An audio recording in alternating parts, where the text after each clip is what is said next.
www.audioescuelasabática.com y Corporación Nuestra Esperanza presenta Lección número 4 para el 23 de enero de 2021 por las malas, sábado 16 de enero, para memorizar.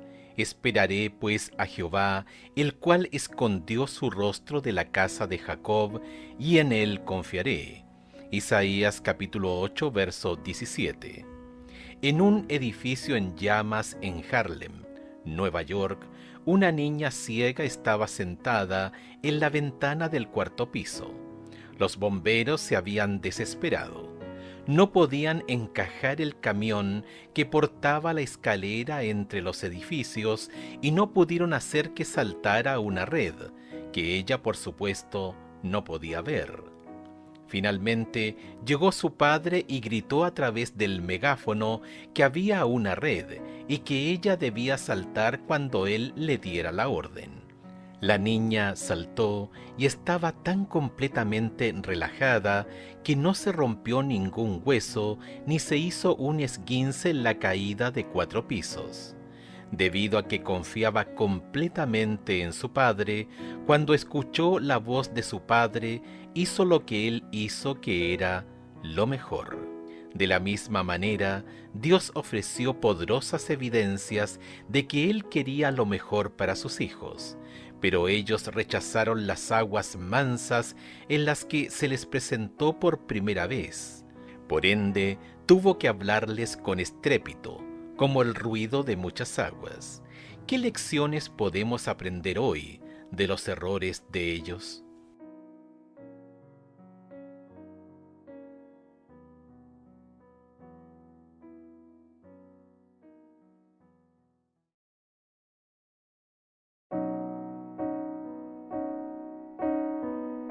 www.audioescuelasabática.com y Corporación Nuestra Esperanza presenta Domingo 17 de enero, profecía cumplida. Isaías capítulo 7 versos 14 al 16. Por tanto, el Señor mismo os dará señal. He aquí que la Virgen concebirá y dará a luz un hijo, y llamará su nombre Emmanuel. Comerá mantequilla y miel hasta que sepa desechar lo malo y escoger lo bueno. Porque antes que el niño sepa desechar lo malo y escoger lo bueno, la tierra de los 2 reyes que tú temes será abandonada. En Isaías capítulo 7 versos 14 al 16, Emmanuel es una señal relacionada con el dilema específico de Acaz, antes de que el niño Emmanuel tuviera edad suficiente para decidir entre diferentes tipos de alimentos. La tierra de los 2 reyes que tú temes será abandonada. Isaías capítulo 7 verso 16. Esto se refiere a la tierra y los reyes de Siria y del reino del norte, Israel. Ver capítulo 7 versos 1, 2 y 4 al 9, y reitera la promesa de Dios de que el poder de ellos pronto se extinguirá. ¿Por qué Isaías menciona que el niño tendría que comer mantequilla y miel? Isaías capítulo 7 verso 15. Comerá mantequilla y miel hasta que sepa desechar lo malo y escoger lo bueno. Las cosechas y los campos de Judá serían destruidos por los sirios. Isaías capítulo 7 versos 23 al 25. Por lo tanto, el pueblo, incluido el Emmanuel del Antiguo Testamento, quienquiera que fuera, Isaías capítulo 7 versos 14 y 15, se vería obligado a volver a la dieta de los nómadas. Isaías capítulo 7 versos 21 y 22. Sin embargo, tendrían suficiente para sobrevivir. ¿Cómo se cumplió la profecía sobre Siria e Israel, el reino del norte? Segunda de Reyes, capítulo 15, versos 29 y 30. En los días de Peca, rey de Israel, vino Tiglat-Pileser, rey de los asirios, y tomó a Gihón, Abel, Bet-Maca, Janoa, Sedes, Hazor, Galad y Galilea, y toda la tierra de Neftalí, y los llevó cautivos a Asiria. Y Oseas, hijo de Ela, conspiró contra Peca, hijo de Remalías, y lo hirió y lo mató, y reinó en su lugar a los 20 años de Jotam, hijo de Usías. Segunda de Reyes, capítulo 16, versos 7 al 9. Entonces Acaz envió embajadores a Tiglat-Pileser, rey de Asiria, diciendo: Yo soy tu siervo y tu hijo. Sube y defiéndeme de mano del rey de Siria y de mano del rey de Israel, que se han levantado contra mí. Y tomando Acaz la plata y el oro que se halló en la casa de Jehová y en los tesoros de la casa real, envió al rey de Asiria un presente. Y le atendió el rey de Asiria, pues subió el rey de Asiria contra Damasco y la tomó, y llevó cautivos a los moradores a Kir, y mató a Resín. Primera de Crónicas, capítulo 5, versos 6 y 26. Vera a su hijo, el cual fue transportado por Tiglat-Pileser, rey de los asirios. Este era el principal de los rubenitas. Verso 26. Por lo cual el Dios de Israel excitó el espíritu de Pul, rey de los asirios, y el espíritu de Tiglat-Pileser, rey de los asirios, el cual transportó a los rubenitas y gaditas y a la media tribu de Manasés, y los llevó a Jalá, a Jabor, a Jara y al río Gozán, hasta hoy. Esta profecía de Isaías fue dada alrededor del año 734 a.C. En respuesta al soborno de Acaz, Tiglat-Pileser III hizo lo que probablemente habría hecho de todos modos. Aplastó la coalición del norte, conquistó las regiones de Galilea y Transjordania, del reino norteño de Israel. Deportó a parte de la población y convirtió los territorios en provincias asirias, años 734 al 733 a.C. El resto de Israel se salvó cuando Oseas, después de asesinar al rey Peca, se rindió y pagó tributos. Entre los años 733 y 732 a.C., Tiglat-Pileser conquistó Damasco, la capital de Siria. Luego convirtió a Siria en provincia asiria.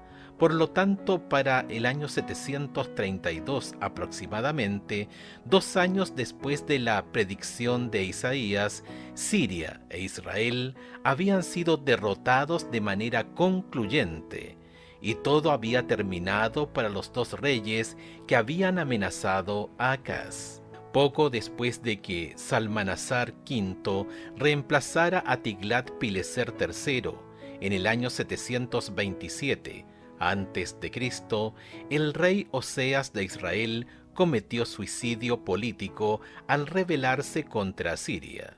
Los asirios tomaron la ciudad capital de Samaria en el año 722 a.C.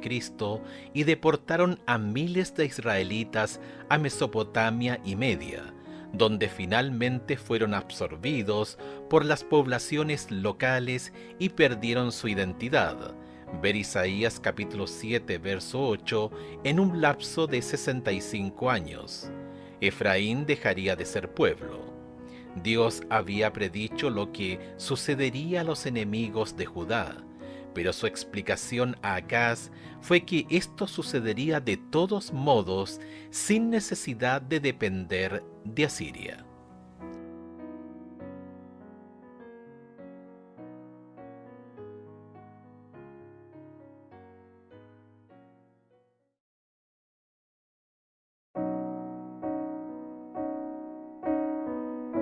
www.audioescuelasabática.com y Corporación Nuestra Esperanza presenta Lunes 18 de enero.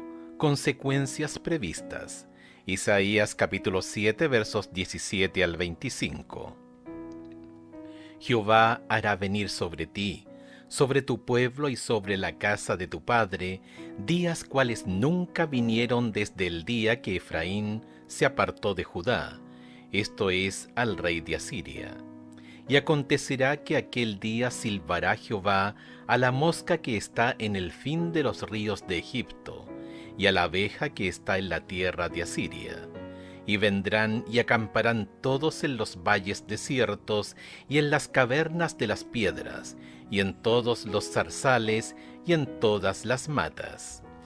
En aquel día el Señor raerá con navaja alquilada con los que habitan al otro lado del río, esto es, con el rey de Asiria, cabeza y pelo de los pies, y aun la barba también quitará. Acontecerá en aquel tiempo que criará un hombre una vaca y 2 ovejas, y a causa de la abundancia de leche que darán, comerá mantequilla, ciertamente mantequilla y miel comerá el que quede en medio de la tierra. Acontecerá también en aquel tiempo que el lugar donde había 1000 vides que valían 1000 siclos de plata será para espinos y cardos. Con saetas y arco irán allá, porque toda la tierra será espinos y cardos. Y todos los montes que se cavan con azada no llegarán allá por el temor de los espinos y de los cardos, sino que serán para pasto de bueyes y para ser hollados de los ganados. Al escuchar estos versículos, ¿qué dice el Señor que le sucederá a la tierra? ¿Por qué no deberíamos sorprendernos de este resultado? Y así sucedió durante el reinado de Acaz. Se envió al errante Israel una invitación tras otra para que volviese a ser leal a Jehová. Tiernas eran las súplicas que le dirigían los profetas, y mientras estaban exhortando fervorosamente al pueblo a que se arrepintiese y se reformase, sus palabras dieron fruto para la gloria de Dios. Profetas y Reyes, página 240. Por lo tanto, para Acaz, el hombre de miedo, más que de fe, la buena noticia por parte de Dios era que Siria e Israel serían aniquilados. Lo malo era que Asiria, el aliado y amigo que él había elegido para que lo ayudara, resultaría ser un enemigo mucho más peligroso que Siria e Israel. Al rechazar la liberación gratuita ofrecida por Dios, Acaz se aseguró la derrota.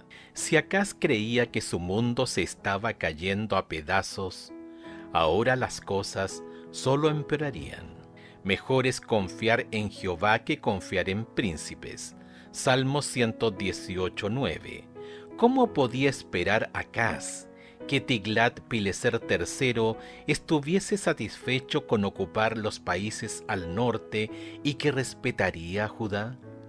Los escritos asirios, como los mismos anales de los reyes asirios, dan testimonio del hecho de que su deseo de poder era insaciable. Escucha Segunda de Reyes capítulo 16, versos 10 al 18 y Segunda de Crónicas capítulo 28, versos 20 al 25. ¿Qué estaba ocurriendo con Acaz? ¿Qué principio espiritual vemos que se revela aquí? ¿Por qué no deberíamos sorprendernos de su accionar? Segunda de Reyes capítulo 16, versos 10 al 18. Después fue el rey Acaz a encontrar a Tiglat-Pileser, rey de Asiria, en Damasco. Y cuando vio el rey Acaz el altar que estaba en Damasco, envió al sacerdote Urías el diseño y la descripción del altar, conforme a toda su hechura. Y el sacerdote Urías edificó el altar conforme a todo lo que el rey Acaz había enviado de Damasco. Así lo hizo el sacerdote Urías, entre tanto que el rey Acaz venía de Damasco. Y luego que el rey vino de Damasco y vio el altar, se acercó el rey a él y ofreció sacrificios en él. Y encendió su holocausto y su ofrenda, y derramó sus libaciones, y esparció la sangre de sus sacrificios de paz junto al altar.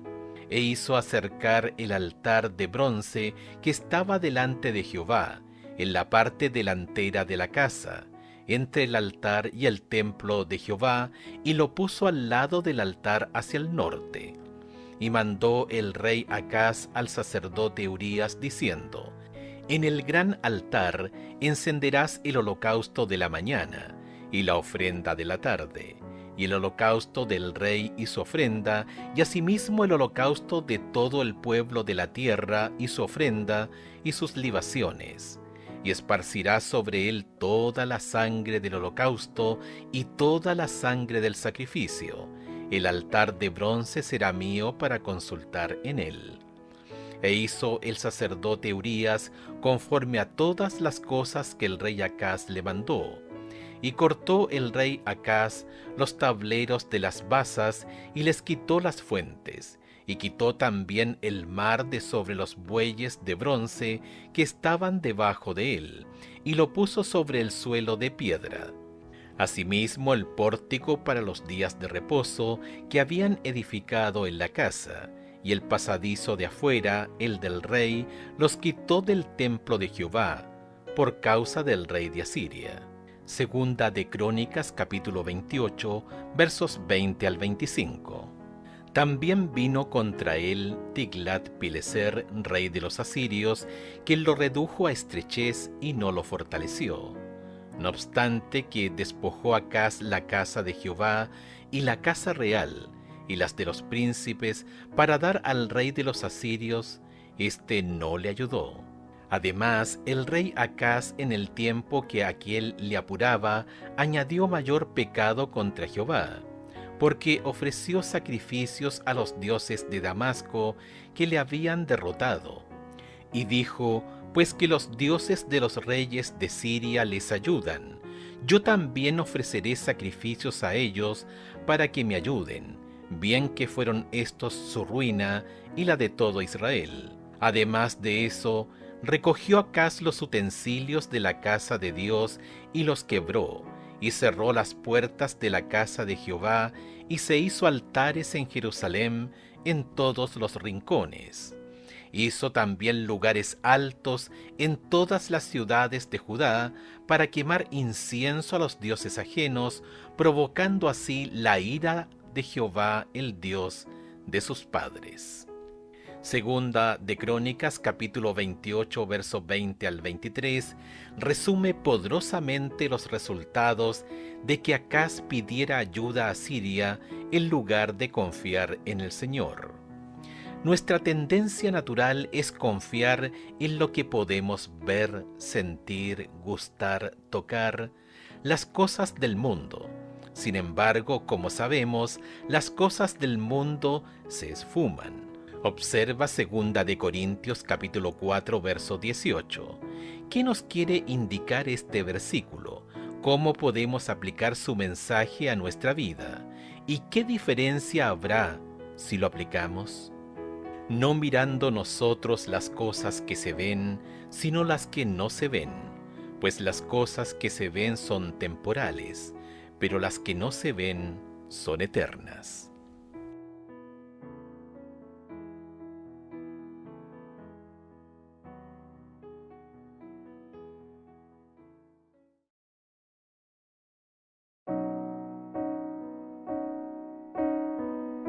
www.audioescuelasabática.com y Corporación Nuestra Esperanza presenta Martes 19 de enero. ¿Qué hay en un nombre? Isaías capítulo 8 versos 1 al 10.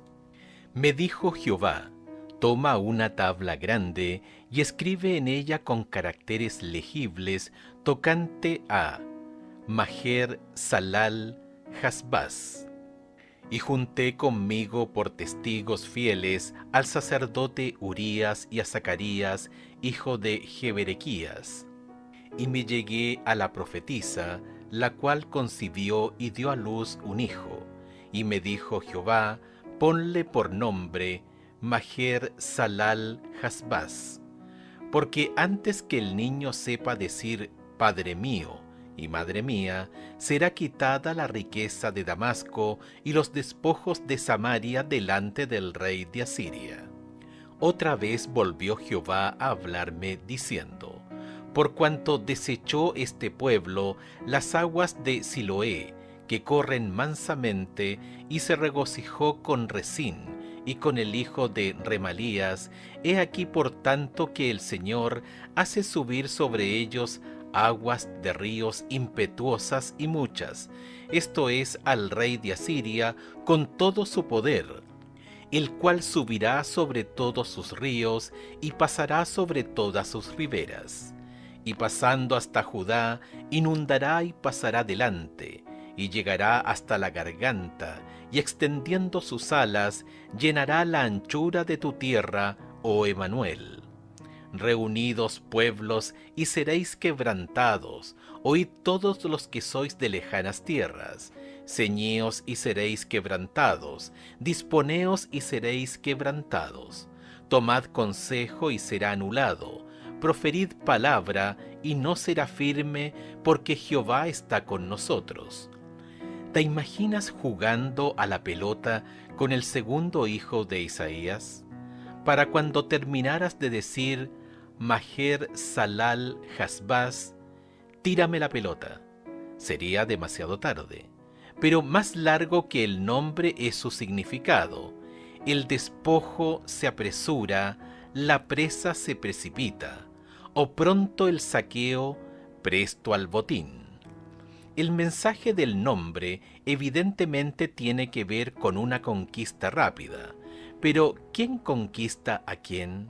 Isaías capítulo 8, verso 4. Porque antes que el niño sepa decir Padre mío y Madre mía, será quitada la riqueza de Damasco y los despojos de Samaria delante del rey de Asiria. Isaías capítulo 8 versículos 1 al 10 refuerza el mensaje del capítulo 7.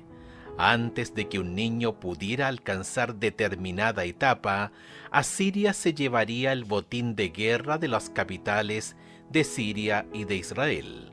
Además, debido a que Judá había rechazado el mensaje de certidumbre por parte de Dios, representado por las mansas aguas del arroyo de Siloé, en Jerusalén se vería abrumado por el poderoso poder de Asiria, representado por las inundaciones del gran río Éufrates. Debido a que Acaz recurrió a Siria, los nombres de los hijos de Isaías aludían tanto a Judá como al reino del norte Israel. El despojo se apresura, la presa se precipita, pero el remanente volverá. ¿Por qué todavía había esperanza? Porque aunque Asiria saturaría la tierra de Emanuel, Isaías capítulo 8, verso 8, todavía tenían la promesa de que Dios está con nosotros, Isaías capítulo 8, verso 10. De hecho, lo que vemos aquí es un tema que permea todo el libro de Isaías, a saber, que habría juicios sobre los enemigos de Dios en Judá y otras naciones, ejecutados en forma de desastres militares, sufrimiento y exilio, y el Señor estaría con los fieles sobrevivientes de su pueblo y los restauraría a su tierra.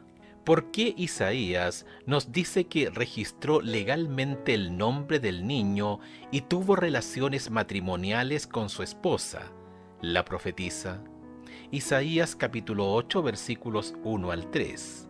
Me dijo Jehová, toma una tabla grande y escribe en ella con caracteres legibles, tocante a Maher Salal Hasbaz. Y junté conmigo por testigos fieles al sacerdote Urías y Zacarías, hijo de Jeberequías. Y me llegué a la profetisa, la cual concibió, y dio a luz un hijo. Y me dijo Jehová, ponle por nombre Maher Salal Hasbaz. El tiempo exacto relacionado con este hijo era fundamental para su relevancia como señal. Al igual que con la señal de Emanuel, se tardaría menos en que Asiria derrotara a Siria e Israel, lo que el niño tardara en decir papá y mamá, desde el momento en que fuera concebido y naciera. Isaías capítulo 8, verso 4. Cuando Isaías registró legalmente el nombre del niño, incluso antes de su concepción, hizo del niño y su nombre una profecía pública que podría demostrarse con acontecimientos posteriores. A pesar de los repetidos errores de su pueblo, el Señor todavía está dispuesto a salvarlo. ¿Cómo podemos tomar este principio y aplicarlo a nosotros en forma individual, especialmente cuando fallamos y caemos en nuestra vida espiritual?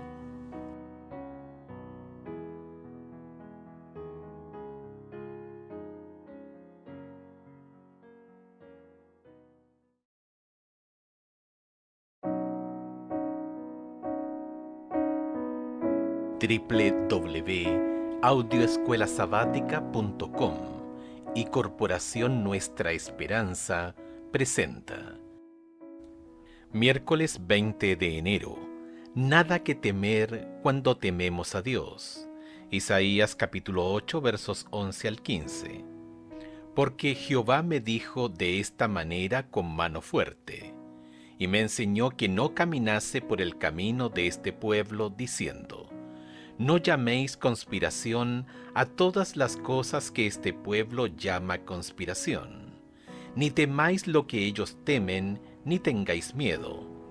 A Jehová de los ejércitos, a Él santificad, sea Él vuestro temor, y Él sea vuestro miedo. Entonces Él será por santuario, pero las dos casas de Israel por piedra para tropezar, y por tropezadero para caer, y por lazo y por red al morador de Jerusalén. Y muchos tropezarán entre ellos y caerán, y serán quebrantados, y se enredarán y serán apresados. En su primer discurso inaugural, el presidente estadounidense Franklin D. Roosevelt dijo a una nación desanimada por la Gran Depresión: a lo único que debemos temerle es al miedo mismo. Capitolio de Estados Unidos, Washington, D.C., 4 de marzo de 1933. El mensaje de Isaías a los deprimidos es: no tenemos nada que temer cuando tememos a Dios. Dios advirtió a Isaías que no tuviera miedo de lo que el pueblo temía, sino que le temiera a él. Isaías capítulo 8 versos 12 y 13. Este es un tema importante en las Escrituras. Por ejemplo, en Apocalipsis capítulo 14 versos 6 al 12, 3 ángeles proclaman un mensaje mundial: temer a Dios y darle gloria, en lugar de temer y dar gloria al poder de la bestia terrenal descrito en el capítulo 13. ¿Cómo entiendes la idea de temer a Dios? ¿Qué significa eso, especialmente en vista del mandato de amar a Dios también? Mateo capítulo 22, verso 37. Jesús le dijo: amarás al Señor tu Dios con todo tu corazón y con toda tu alma y con toda tu mente. El verdadero temor de Dios significa que lo reconoces como el poder supremo del universo. Ya sea que lo ames o no, ese temor vence cualquier otro miedo. Si Él está de tu lado, nadie más puede tocarte sin su permiso. Si está en tu contra porque te has rebelado contra Él, podrás huir, pero no esconderte. La idea de que debemos temer a Dios no contradice 1 de Juan capítulo 4 verso 18. En el amor no hay temor, sino que el perfecto amor echa fuera el temor, porque el temor lleva en sí castigo, de donde el que teme no ha sido perfeccionado en el amor. Hay diferentes tipos de temor. Si alguien con un poder asombroso es tu amigo, con quien compartes un amor mutuo, no le temes a esa persona en el sentido de que crees que te lastimará, pero tienes una especie de temor en el sentido de que conoces y respetas el poder de esa persona y los límites de tu relación. Como cristianos, no debemos amar las cosas del mundo, las cosas que la gente del mundo ama. Primera de Juan capítulo 2, verso 15. Paralelamente, como cristianos, hay cosas que el mundo teme, que nosotros como cristianos no debemos temer. Si es así, ¿cuáles son y por qué no debemos temerlas? Al mismo tiempo, ¿a qué cosas no les teme el mundo que los cristianos sí deberíamos temerles? Ver, por ejemplo, Mateo capítulo 10, verso 28 y Jeremías capítulo 10, versos 2 y 3. Mateo capítulo 10, verso 28. Y no temáis a los que matan el cuerpo, mas el alma no pueden matar. Temed más bien a aquel que puede destruir el alma y el cuerpo en el infierno. Jeremías capítulo 10, versos 2 y 3. Así dijo Jehová: no aprendáis el camino de las naciones, ni de las señales del cielo tengáis temor, aunque las naciones las teman, porque las costumbres de los pueblos son vanidad, porque el leño del bosque cortaron, obra de manos de artífice con buril.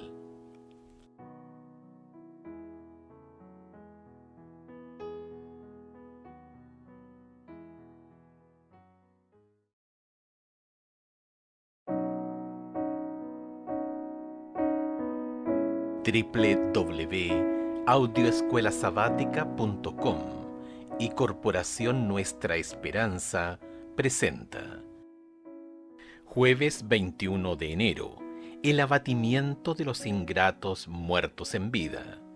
Isaías capítulo 8 versos 16 al 22. Ata el testimonio, sella la ley entre mis discípulos. Esperaré pues a Jehová, el cual escondió su rostro de la casa de Jacob, y en él confiaré. He aquí yo y los hijos que me dio Jehová somos por señales y presagios en Israel, de parte de Jehová de los ejércitos, que mora en el monte de Sión. Y si os dijeren: preguntad a los encantadores y a los adivinos que susurran hablando, responded: ¿no consultará el pueblo a su Dios? ¿Consultará a los muertos por los vivos? A la ley y al testimonio. Si no dijeren conforme a esto, es porque no les ha amanecido. Y pasarán por la tierra fatigados y hambrientos, y acontecerá que, teniendo hambre, se enojarán, y maldecirán a su rey y a su Dios, levantando el rostro en alto. Y mirarán a la tierra, y he aquí tribulación y tinieblas, oscuridad y angustia, y serán sumidos en las tinieblas. Acaz estaba muy comprometido con la religión pagana. Segunda de Reyes capítulo 16 versos 3 y 4, versículos 10 al 15. Segunda de Crónicas capítulo 28 versos 2 al 4, versículos 23 al 25, que estaba muy vinculada con el ocultismo. Comparar con Deuteronomio capítulo 32 verso 17, a los demonios los sacrifican. Primera de Corintios capítulo 10 verso 20. Varios aspectos de la brujería moderna guardan un paralelismo asombroso con los antiguos rituales del cercano Oriente, como lo demuestran los antiguos escritos extrabíblicos. De hecho, incluso muchas de las prácticas actuales de la nueva era son simplemente manifestaciones contemporáneas de estas antiguas prácticas ocultas. La descripción que hace Isaías acerca de la desesperación resultante de la dependencia de espíritus que no son del Señor, Isaías capítulo 8 versos 21 y 22, encaja bien con Acaz. Comparar con Segunda de Crónicas capítulo 28 versos 22 y 23. Isaías menciona que la gente se enojará y maldecirá a su rey. Isaías capítulo 8 verso 21. Esto era una advertencia para Acaz de que, debido a que él condujo al pueblo al ocultismo, éste lo maldeciría. De hecho, cuando Acaz murió, se hizo una excepción con respecto a su entierro debido a la falta de respeto hacia él. No lo metieron en los sepulcros de los reyes de Israel. Segunda de Crónicas capítulo 28 verso 27. ¿Qué dicen estos versículos sobre el ocultismo? Levítico capítulo 20 verso 27. Y el hombre o la mujer que evocare espíritus de muertos o se entregare a la adivinación, ha de morir, serán apedreados, su sangre será sobre ellos. Deuteronomio capítulo 18 versos 9 al 14. Cuando entres a la tierra que Jehová tu Dios te da, no aprenderás a hacer según las abominaciones de aquellas naciones. No sea hallado en ti quien haga pasar a su hijo o a su hija por el fuego, ni quien practique adivinación, ni agorero, ni sortílego, ni hechicero, ni encantador, ni adivino, ni mago, ni quien consulte a los muertos, porque es abominación para con Jehová cualquiera que hace estas cosas, y por estas abominaciones Jehová tu Dios echa estas naciones de delante de ti. Perfecto serás delante de Jehová tu Dios, porque estas naciones que vas a heredar a agoreros y adivinos oyen, mas a ti no te ha permitido esto Jehová tu Dios. Apartarse del ocultismo es una cuestión de lealtad a Dios. Primero de Crónicas capítulo 10 versos 13 y 14 aplica este principio al caso del rey Saúl. Así murió Saúl por su rebelión con que prevaricó contra Jehová, contra la palabra de Jehová, la cual no guardó, y porque consultó a una adivina, y no consultó a Jehová, por esta causa lo mató, y traspasó el reino a David, hijo de Isaí. Échale un vistazo a tu propia vida, a las influencias que te rodean. ¿De qué maneras sutiles estás expuesto a los principios en que inspiran el ocultismo y las diversas manifestaciones del espiritismo? E incluso si no puedes evitarlos totalmente, ¿qué puedes hacer para minimizar su influencia sobre ti o tu familia?